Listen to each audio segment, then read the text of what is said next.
안녕하세요. 돈 좀 아껴보려고 합가했다가 이 인생의 쓴맛을 보고 도망친 30대 여성입니다. 티끌모아 태산이 재산에만 해당되는 줄 알았더니 스트레스도 똑같더라고요.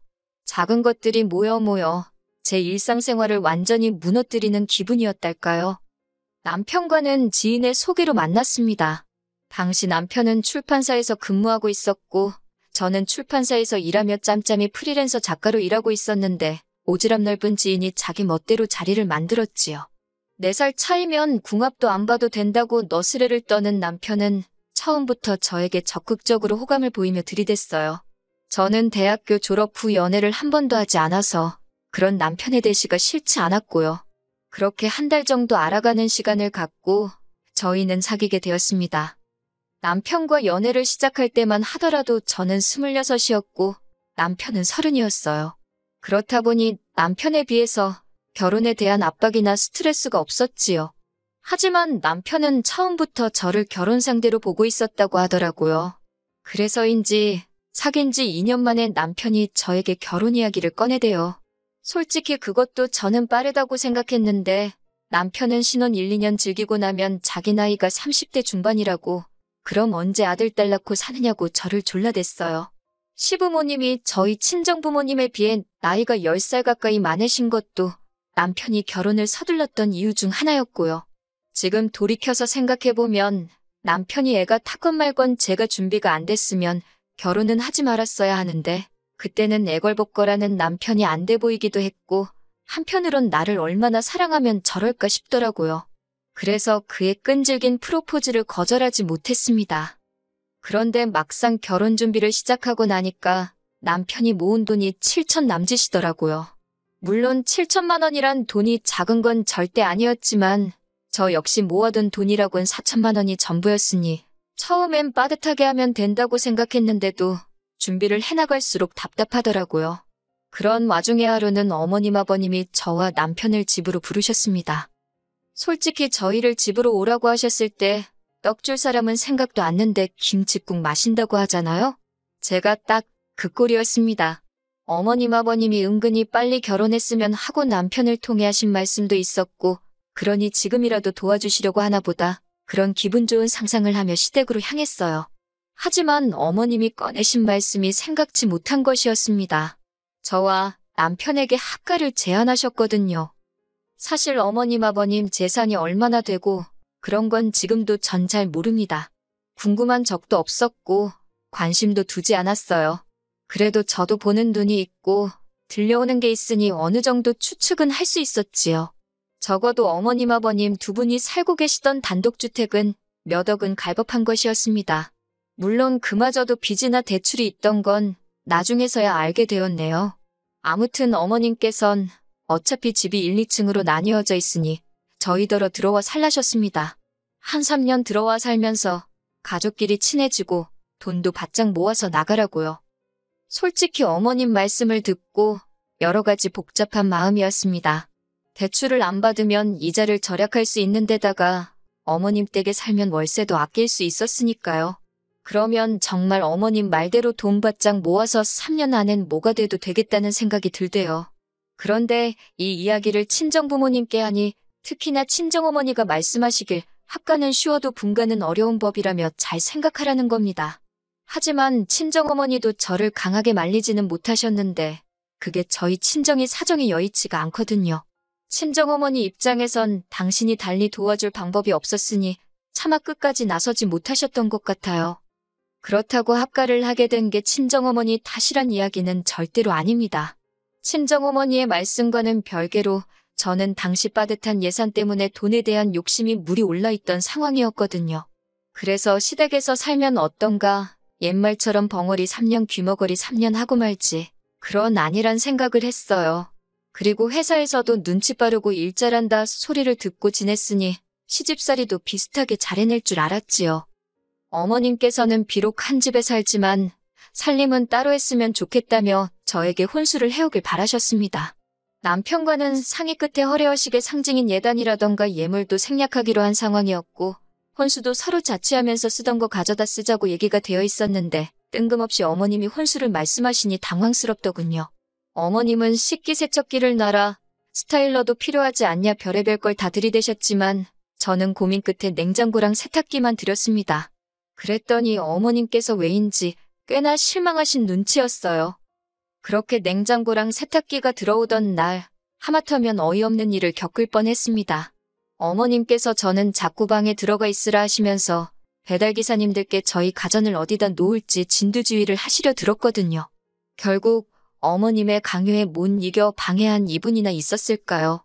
도무지 안 되겠다 싶어서 뛰어나오니 이게 웬걸 어머님이 쓰시던 냉장고가 떡하니 저희 주방에 와 있는 게 아니겠어요. 불이 나게 내려가니 세탁기도 그렇게 바꿔치기가 되는 와중이었고 제가 기사님들한테 아니라고 새거가 2층에 와야 한다니까 어머님께서 이미 다 설치했는데 왜 사람들 힘들게 하냐입니다. 황당하고 순간 제가 어머님 속을 들여다본 기분이 들더라니까요. 다행히 기사님들이 어머님더러 제대로 설명을 해주셔야지 왜 일을 2번 하게 만드냐며 짜증을 내시곤 제가 산 냉장고와 세탁기를 2층으로 올려주셨습니다. 하마터면 정말이지 눈 뜨고 코 베일 뻔했다니까요. 하지만 냉장고와 세탁기에 얽힌 사연은 이게 끝이 아닙니다. 저희 부부는 둘 다 아침을 원래 안 먹어요. 그리고 맞벌이를 하다 보니 점심은 대부분 회사에서 해결을 하고요. 뿐만 아니라 남편은 직업 특성상 외근이 많아서 저녁도 종종 먹고 들어오지요. 그렇다 보니 저랑 남편이 같이 식사를 하는 건 일주일에 2-3번 정도였네요. 냉장고가 가득 차 있을 이유가 없었지요. 하지만 어머님 아버님은 대부분의 식사를 집에서 해결하시다 보니 그렇게 냉장고에 뭐를 많이 넣어놓고 사시더라고요. 게다가 어머님께서는 장을 볼 때 1-2개만 사는 건 너무 손부끄럽다 하시면서 무조건 10개, 20개씩 사시는 분이었습니다. 문제는 아무리 2분이서 삼시세끼를 집에서 해결하신다고 해도 같은 식자재를 그렇게 많이 사두시니 결국엔 질려서 못 드시고 있는지 몰랐어서 못 드시고 쓰레기로 낭비되는 일이 잦았어요. 하지만 그럼에도 불구하고 어머님은 그런 쇼핑 습관을 버리지 못하시고 그렇게 매번 대량으로 구매를 하셨습니다. 그러다 당신 냉장고가 가득 차니 그 식자재를 들고 저희가 지내는 2층으로 올라오시대요. 그러면서 제가 쓰는 냉장고에 온갖 냄새나는 것들을 다 가져다 놓으셨습니다. 한 번은 드시던 청국장을 뚜껑도 덮지 않고 그냥 냉장칸 안쪽에 숨겨두신 일도 있었지요. 제가 그렇게 후각이 예민한 사람도 아닌데 그 청국장을 발견했을 땐 어찌나 괴롭고 열받던지. 그리고 얼마 지나지 않아서 냉장고 안에 여기저기 끈적하게 뭔가 눌러붙은 자국을 보게 되었는데 그땐 정말 비위도 상하고 더는 못 참겠더라고요. 그래서 결국 제가 어머님께 저희 냉장고에다 뭐라도 두실 거면 제발 뚜껑 잘 닫으시고 지퍼백에다 넣어달라 했어요. 그랬더니 어머님께서 하신다는 말씀이 한 집 살면서 니 거 내 거가 어딨냐입니다. 그리고 저더러 왜 그렇게 까탈스럽냐고요. 사실 냉장고뿐만이 아니었습니다. 한 번은 제가 이불 빨래를 하려고 세탁기를 열었는데 그 안에 낯선 운동화가 있더라고요. 다시 살펴보니 아버님이 평소에 신고 다니시는 운동화였어요. 저희 아버님 무좀도 있으신데 왜 아버님 신발이 저희 세탁기 안에 들어있는 건지 어이도 없고 솔직히 찝찝하더라고요. 그래서 바로 아래층으로 내려가 어머님께 자초지종을 물으니 하시는 말씀이 어머님 세탁기로는 수건을 빠느라 저희 세탁기에 아버님 운동화를 빠셨다는 거예요. 남의 세탁기로 운동화를 빠는 게 상식적으로 말이 되는 건가요? 물론 100번 양보해서 신발이 아니라 수건이었대도 기분이 별로였을 것 같지만요. 아무튼 제가 어머님 떨어 운동화는 신발만 세탁해주는 곳에 갖다 주시던지 아니면 어머님 세탁기로 하시라고 저희 세탁기로 아버님 운동화 빨고 그러시는 거 싫다고 했어요. 그랬더니 어머님이 지난번 냉장고 때와 마찬가지로 저를 속도 좁고 예민하고 까탈스러운 사람으로 몰고 가시더군요. 시애비가 무슨 병균이라도 옮기냐면서 저더러 친정부모 신발이었어도 그러겠냐입니다. 친정부모님은 애시당초 남의 세탁기에다 당신들 운동화를 빠실 분들이 아닌데 그런 식으로 비교를 하시니 어이가 없었지요. 하지만 대화는 거기서 그치지 못했고 이번엔 아버님까지 난리셨어요. 저더러 시애비 발이라서 더럽다고 그러는 거냐고 화를 내시길래 그런 게 아니라니까 그러면 당신 맨발을 제 맨손으로 만져보래요. 거짓말인지 아닌지 한번 보자고요. 그러면서 옛날엔 며느리가 시애비 똥도 먹었답니다. 건강이 어떤지 확인하려고요. 정말이지 대화를 나눌수록 역하고 비위가 상해서 한마디도 더 섞고 싶지 않더라니까요. 하지만 그때만 해도 제가 시집온 지 얼마나 되었다고 감히 어머님 아버님하고 계속해서 언성을 높일 수가 있었겠어요. 우라가 치밀었지만 꼭 눌러 참고 제발 부탁인데 제 냉장고고 세탁기고 함부로 쓰지 마시라고 딱 잘라 말했네요. 하지만 단지 이런 일들로 제가 남편과 끝을 낸 건 아닙니다. 저를 힘들게 했던 또 다른 이유는 생활비였지요. 솔직히 저는 처음부터 돈을 모으려고 시댁과 합가를 하기로 한 거였으니 생활비를 많이 드릴 수가 없었어요. 이건 합가 전 남편하고도 이야기가 된 부분이었고 어머님 아버님도 알겠다 하셨고요. 그래도 어떻게 한 푼도 안 내고 살 수는 없었으니 어차피 다 큰 자식들이 부모 용돈도 주는데 이 정도 못 드리냐 싶어서 40만 원씩 드렸습니다. 참고로 어머님이 저희 식사를 챙겨주신다거나 청소를 해주신다던가 그런 거 하나도 없었습니다. 1층과 2층은 어머님이 멋대로 올라오셔서 휘젓고 가실 때를 제외하곤 완전히 다른 두 개의 공간이었어요. 식사만 하더라도 남편이 야근하느라 늦어서 저 혼자 2층에 있는데도 저녁 같이 먹을래? 그 말 한 번을 안 하셨으니까요. 그럼 제가 먼저 하지 그랬냐고요? 당연히 해봤지요. 어머님 식사 언제 하실 거냐고 같이 먹어도 되냐니까 남편 오길 기다렸다 먹으라며 그 수저 하나를 안 놔주시더라고요. 그런데 웃긴 게 어머님이 어디 외출하실 때면 저더러 아버님 뭐 배달 음식 좀 시켜드리라 하셨습니다. 하지만 절대로 그 음식값을 주는 일이 없으셨지요. 게다가 특히 저희 냉장고를 마음대로 쓰기 시작한 이후로는 저희가 냉장고에 넣어둔 과일도 고기도 말도 없이 가져다 드시고 하다못해 칫솔 치약 같은 생필품도 멋대로 저희 걸 가져다 쓰시대요. 심지어 저희 때문에 가습이고 뭐고 2배도 넘게 나온다며 저한테 5만 원만 주시고는 나머지는 알아서 내란 식이셨는데 어머님 아버님은 두 분 다 집에만 계시고 저희는 맞벌이를 하는데 그럴 리가 없잖아요? 이 밖에도 여러 가지 이유가 있었기에 실제로 따져보면 합가한 게 저희한테 유리한 게 하나도 없었어요. 웬만한 오피스텔 월세값만큼은 나가고 있었다니까요. 하지만 결정적으로 제가 3년을 채우지 못하고 분가를 결심하게 된 건 어머님이 사람들 앞에서 저를 대하시는 태도 때문이었습니다. 아버님이 장남이시고 또 저희 남편이 외아들이라 그런 건지 집에 손님들이 자주 오더라고요. 그 손님들은 친척분들일 때도 있고 그리고 어머님 친구분들이나 지인분들일 때도 있었지요. 평일엔 제가 출근을 하니 그나마 나은데 문제는 주말이었습니다.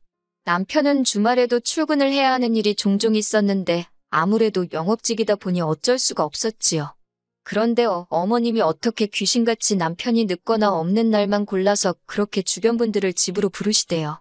그래놓고는 저한테 이거 해라 저거 해라 심부름을 너무 많이 시키셨어요. 그래서 나중엔 손님 오는 날이면 일부러 귀가를 늦춰보기도 했는데 그러면 여지없이 어머님 주변 분들 입방아에 오르내리기 일쑤였습니다. 그러면서 늘 하시는 말씀이 그 여자들이 나를 뭐로 보겠냐. 며느리한테 시애미 대접도 못 받고 산다고 흉볼 거 아니냐. 저를 싹싹하고 착한 며느리라고 여기저기 자랑해놨는데 자기 체면이 뭐가 되냐고 제 탓을 하시대요. 그게 어찌나 스트레스던지 그뿐만이 아니었습니다. 제가 주말에 친구를 만나거나 친정이라도 가려고 하면 눈치를 그렇게 주시더라고요.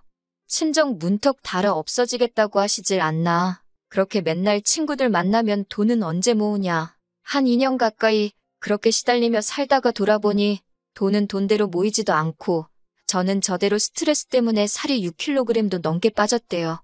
그래서 남편한테 더는 이렇게 못 살겠다고 대출을 받더라도 아니 반지하에서 시작을 하더라도 나가자 했습니다. 당신은 집을 비우는 날이 많고 그리고 당신 부모님이라서 심각성을 모르는 것 같은데 나는 이제 어머님이 2층에 올라오시기만 해도 심장이 쿵쾅거리고 화가 난다고. 그랬더니 남편이 고작 한다는 말이 그렇다고 이렇게 나가면 앞으로 어머님 아버님하고 불편해서 어떻게 지내냐는 겁니다. 나갈 땐 나가더라도 풀건 풀고 나가야 하지 않겠냐고 시간을 좀 가져보재요. 하루도 더는 못 견디겠으니 이런 말을 하는 거라고 내 말 못 알아듣겠냐고 제가 소리를 질렀습니다. 결국 이러다 내가 어머님한테 무슨 짓을 할지 모르겠다고 악을 쓰니 그제서야 남편도 표정이 심각해지더라니까요. 그리고는 한 일주일이나 지났나 남편이 어머님 아버님께 제가 너무 힘들어해서 분가하겠다고 말씀을 드렸나 봐요. 그랬더니 어머님이 난리가 나신 거지요. 당신이 시집살이를 시키기를 했냐, 뭘 했냐, 근데 뭐가 힘들다는 거냐고. 그럴 것 같으면 저더러 혼자 나가 살랍니다. 그런데 여기서 남편이 보여준 태도가 문제였어요. 며칠 전만 하더라도 제 편을 들어주던 남편이 어머님의 말에 동조를 하더라고요. 자기가 봐도 어머님이 저를 힘들게 한 건 딱히 없는 것 같은데 제가 그냥 시자로 시작하니까 무조건 색안경을 쓰고 보는 건 아니냐고요. 그리고 그 이유를 알게 되는 데는 오래 걸리지 않았습니다. 어머님이 남편한테 차를 사주셨더라고요. 남편이 그렇게 사자고 졸랐는데 제가 집부터 사야 된다고 안 된다 했던 차였습니다.